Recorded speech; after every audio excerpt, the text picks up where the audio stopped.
While the Philadelphia Phillies did not make the major splash that many hoped for at the trade deadline, they still found ways to improve this roster. However, there was one surprise deal with Gregory Soto being sent away out of the bullpen arms in a flurry of deals right before the trade deadline. We got some clarity now that the dust has settled on what particularly went down and why there may have been some motivation behind the scenes from Soto himself. We're going to dive into exactly what that means in this video, but before we dive fully into it, we do want to remind you guys to keep smashing that subscribe button. At this point in time, 94.8% of you guys tuning into the videos have not subscribed just yet, so I want to keep this Phillies Digest family growing. We got plenty to break down as we head into the home stretch of the season. So to dive right into today's topic, I want to start with this report from Daniela Allentuck, who tweeted out that Gregory Soto said he and his agent told the Phillies that if the opportunity came up to go to another team, he would want to. He was looking for a new environment and that he's happy he's getting a chance with the Orioles. So, Luke, to throw it to you, what's kind of your thoughts on this? There were some strange comments from Dave Dombrowski immediately following that I want to dive into a second, but your immediate reaction that seems like Soto wanted out of the Phillies. Yeah, I mean, if bottom line is if you don't want to be here, we don't really want you here. That's not. There's not really much to that one. Yeah, that was a bit odd to me. Yeah. Didn't really get that at all. Listen, he had his chances here to pitch in these high leverage situations. It seems like that's what he wanted, Yeah. and it didn't work. If the Orioles are going to be the team to do that, then God bless. But I mean, yeah, I don't think a 4.08 ERA in 35 innings really gets you that great of a ninth inning role. If Soto and his agent believe that, then I guess have fun looking for it. But yeah, that was just definitely a little odd to me. And then obviously we said these comments from Dave Dombrowski that he said the other day. Well, he pitched overall okay when you look at his numbers. We didn't necessarily get him as a closer. I think a lot of times he envisions himself as a closer, which is fine. That stood out to me a little bit. Yeah. And then he continued to say, but when you look at it, he's done fine for us by all means. We weren't dissatisfied with him, but the way we use our pen, I'm just not sure that there was ever a way that he felt comfortable in that regard. So basically, it seems like Soto wanted high leverage situations. Soto wanted to be treated like a closer, and the Phillies, one, had better pitchers to be the closer, and two, I just don't think he earned it. Right. Yeah, I think you're spot on. And to me, I think this is kind of an example like to be a high level professional athlete, you have to have this crazy level of competitiveness and belief in yourself. Like you straight up do. But it also, there's kind of a point where you have to have some realism as well and step back and understand. I know like Soto has some closer experience in his past. There's just not really a lane for that to happen in Philadelphia because you're right. He just straight up wasn't a good enough pitching option. That when you run down the Jeff Hoffmans and Jose Alvarados and Craig Kimbrel's, who he had an opportunity with and who will be rejoining down in Baltimore, there's just better options than he was able to show. And you're right about him not earning it either. And there was one story that came out that I thought was notable as well, that it writes here that was evident early on in the season when Soto was called on to pitch in the eighth inning of a 6-run game.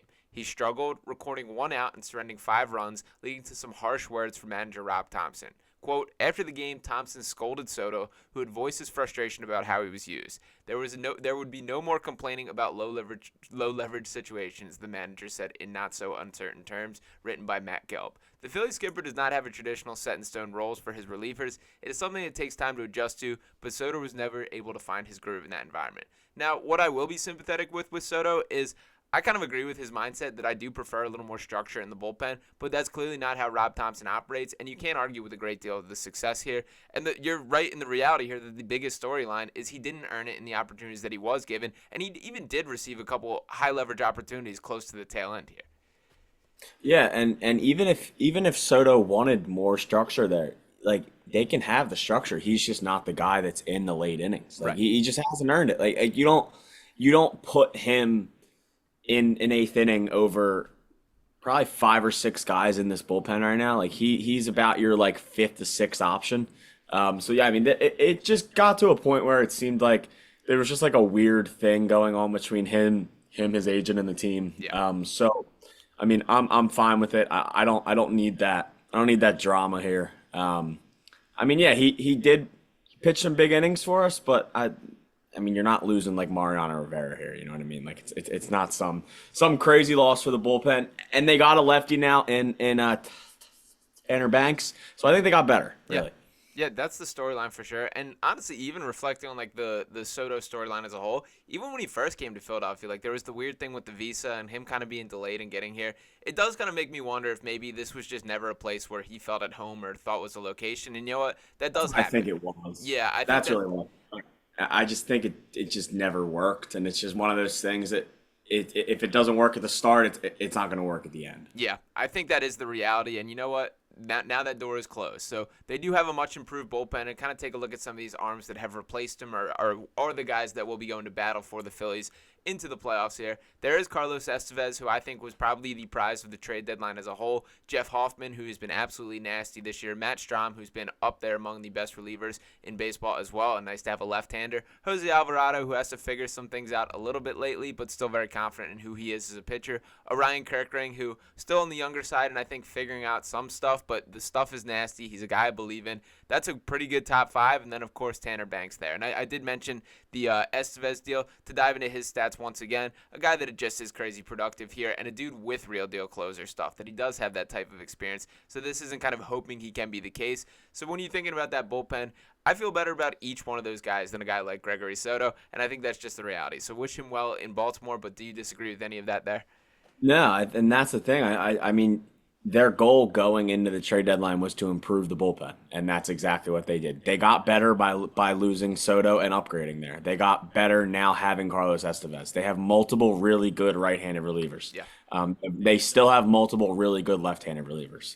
So that the bottom line is the bullpen got better since the trade deadline is here. Yeah, absolutely. And to kind of bring up the Dombrowski quote one more time, you rarely kind of see this from a general manager after. Like, even now that it's kind of put in the full context with some of these details leaking out, but it stood out to me at the time the way that he said it. Like, when he gave that specific quote, which you pointed out, saying that I think a lot of times he envisions himself as a closer, which is fine. Like, I was just like really? Like, Gregory Soto does like that? So, definitely a strange storyline, something that I very rarely do see, like, a middle reliever, a guy like that, to be commanding this type of trade market or wanting out of there in this way. But you know what? Closed book, wish him the best down in Baltimore. And any final words before we close the door on Gregory Soto fully? Nah, I got nothing. Do I wish maybe we could undo that trade and have Matt Vierling here still? Maybe. But I think the Matt Vierling thing, because he was so much better this year, was because the change of scenery. And listen, I mean, you got some big innings from Soto the last year and a half. I mean, he wasn't the perfect reliever, but I don't think every reliever in your bullpen needs to be perfect. Yeah. He was just kind of one of those guys that he had his year, and now you move on. I'm not losing sleep over it. I think the Phillies bullpen, once again, is better now than they were a week ago. Yep, absolutely. And that is the storyline there. Recouped a couple prospects in the process, which was key considering how many were moved in the deals for guys that will matter in the Carlos Estevez and Austin Hayes conversation there. So the bottom line is this Phillies team did get better. Gregory Soto, we wish you the best down there in Baltimore. It will be very entertaining if you got to get through the former Phillies in the bullpen if that moment happens in a potential World Series. They just want to reunite the whole 2023 Phillies down there. Kimbrel, Anthony, Soto, they got Eflin now. Jeez. Like, It is pretty insane when you think about it. But the bottom line is this will be the end of the Gregory Soto story here in Philadelphia. That'll be the end of us right here for this video. One more time, make sure you are smashing that subscribe button if you have not already. Drop a like on this video, any comments you have below. But farewell to Gregory Soto and farewell to you guys. Talk to you next time. Peace.